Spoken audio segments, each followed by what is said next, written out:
This is how I look now. Jesus cleaned me up. You ever notice a crack addict smell? Crack addict smell. You know, now you got the ones that ain't got to that level yet. They ain't smelling yet. Keep smoking. You gonna go on. Huh? You going under because sin get you in trouble. You can't get it. You doing wrong. God gonna get you. He gonna reveal you. All you can do. Dr. Jamal Bryant said when he got caught cheating, he said, I did it. He said, I did, so I'm gonna document you. He said, I was so embarrassed. He said, my kid was embarrassed. He said, but I knew what I was doing. He got caught. And he kept going. And the long got caught. Oh yeah, Eddie got caught. But he kept going. But I pray it changed. Jesse Jackson got caught. You know why they got caught? Because they was not living the commandments. They were saying they was, and God said, I'm watching you. Keep going. I'm going to let somebody see you. Keep going. You can do something so long, and he'll get you. Now, let me ask you a question. Do you believe that something's going on with God in the Old Testament with Moses and with Jesus in the New Testament? Is it not the same 40 days? And both of them did not eat nor drink. They were purging themselves unto the Lord. Fasting, when you fast, go 2 days without food, you probably have a headache, but you'll feel better. You'll get up better. You won't be groggy. You won't be sick. You'll be moving around until that body keeps kicking on you. Feed me. Feed me. And the Spirit's saying, don't give it nothing. Purge unto the Lord. Keep going. I've seen folks fast and they fall out. You gotta take them to the hospital and get some juice. I needed both arms. I said, if you look at your arms, you out like Jesus was on the cross. Now you done did something. I ain't saying go fast, you fall out. But she did. But when she came to, she had a prayer that was curing everybody. Because she fell out for it. Found the land on the sidewalk. The doctor told her, because I was there, you know you can't fast and not eat. He yelled at her. She looked at him. I said, Doc, just give us some juice and let her go home. That's your job. But he got mad at her. She said, I did it for Jesus. He said, whatever. Out there, fell out, fasted. Oh, he didn't care nothing about Jesus. Most doctors don't believe in God, they believe in medicine. Right, right. Most lawyers don't believe in God, they believe in law. They know what they study. We know what we study, the Word. Amen. The higher call.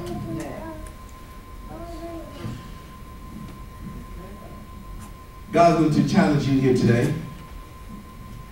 God showed it to me yesterday. It was a sequel going on.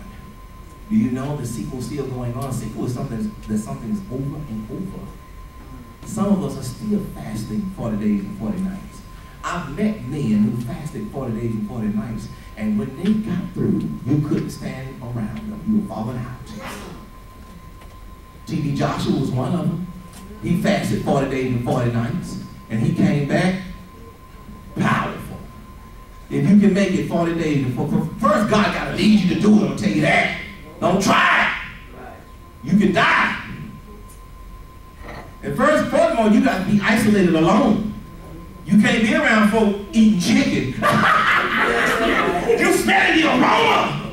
You say, oh, God, that smells good. Oh, Lord, give me a piece of that. The first thing that kid gonna do come in that room, hey. 7 days in, you got to eat chicken. Come over there, and you learn from me, they can be demon possessed from the womb.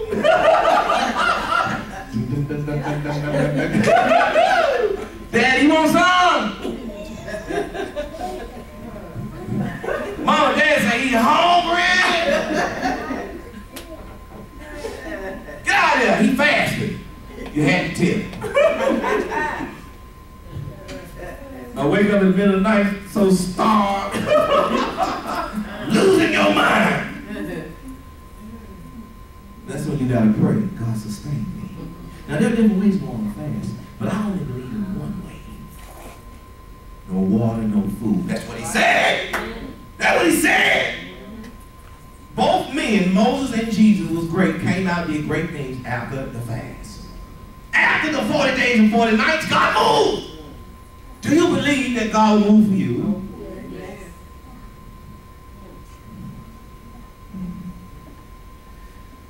God changed my life.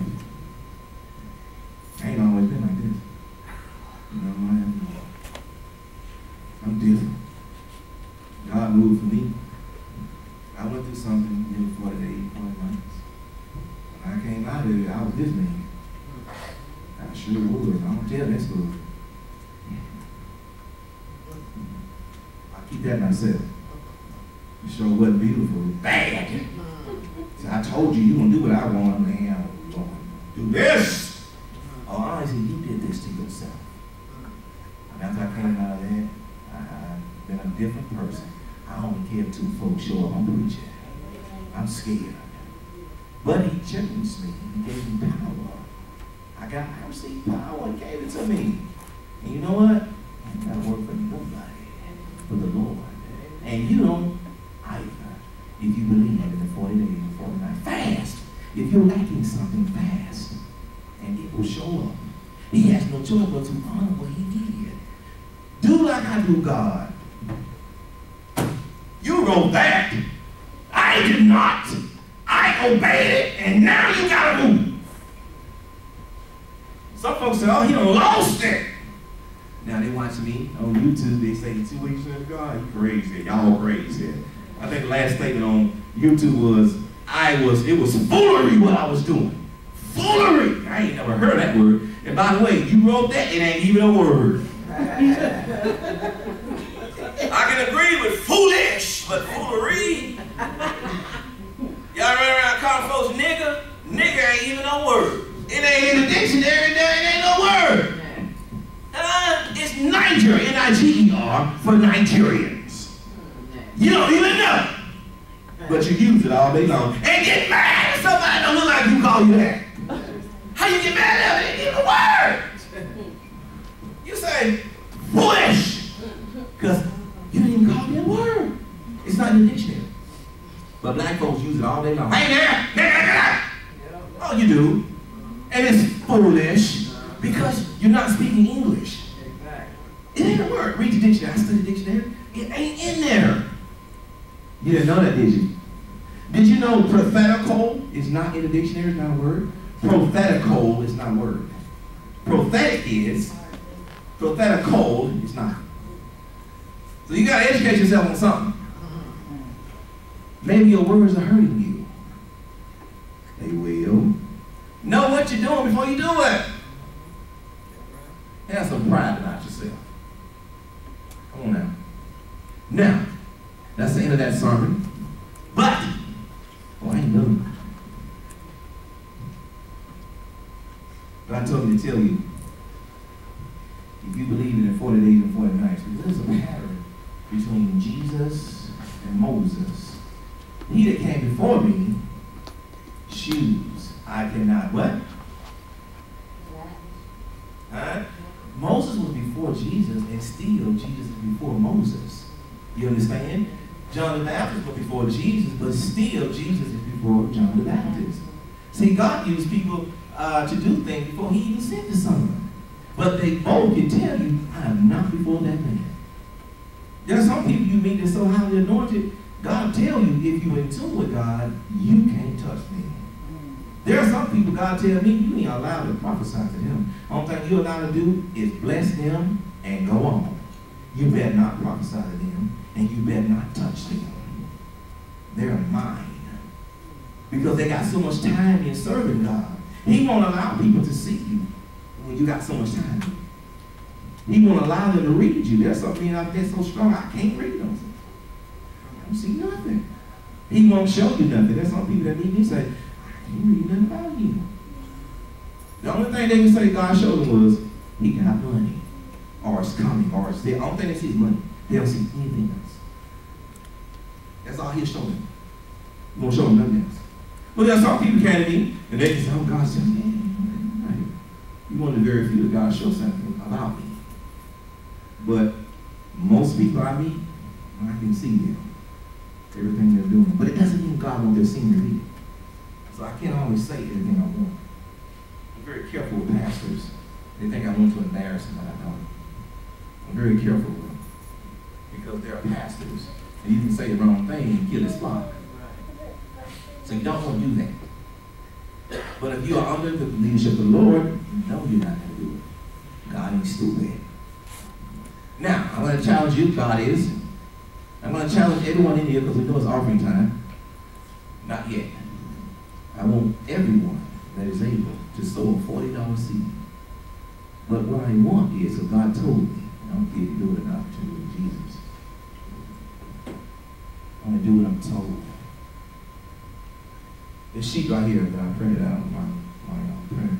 It says, we decree in Jesus' mighty name, in 40 days my life will change for the better. If you sow $40 to this ministry, whatever you want in 40 days, you shall have. But I want you to write your name down and what you want so I can take it and pray for it. If you can afford to sow the 40. If not, it's between you and God. Hey,